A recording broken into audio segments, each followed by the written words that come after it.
So technical difficulties, but my video actually ended at our last section, which was digital citizenship. So we're just going to move on to the final component of my mind map, in which all of the factors connect to my future classroom. So my future classroom is just a section that includes links and potential lessons that I want to use in my future classroom as an educator. So to go through a few of them with you, the pop can design lesson is really cool for media literacy. The kids get to take a pop can and design their own label for it. So they really have to look at the world of advertising, looking at things like intended audience, who their facts are going to, what needs to be included, and they can really start to get a gauge on the tricks in the advertising industry.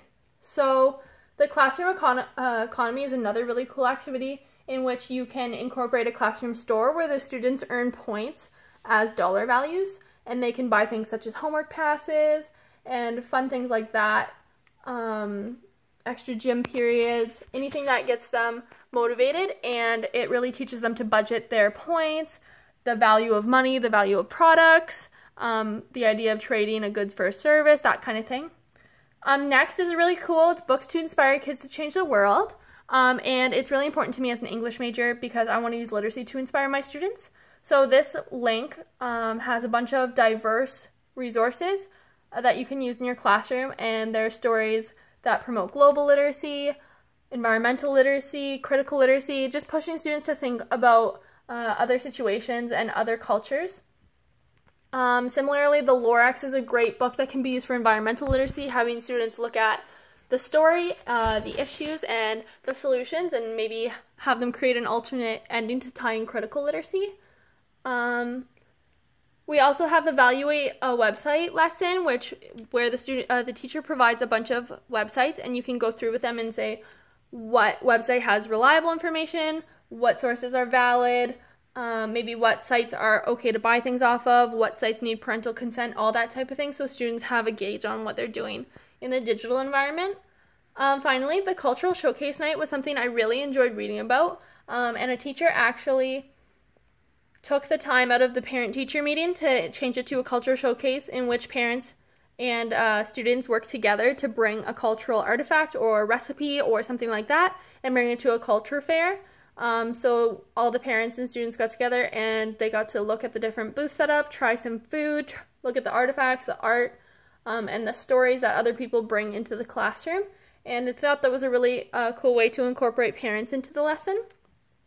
And then finally, although it's not on there, in lesson 9 or lecture 9, we talked about passion projects, which I thought was a really interesting way to motivate and engage students and to make them more self-aware of their learning. So I really want to include something like that into my classroom because I think it promotes all the 21st century competencies that I've talked about so far.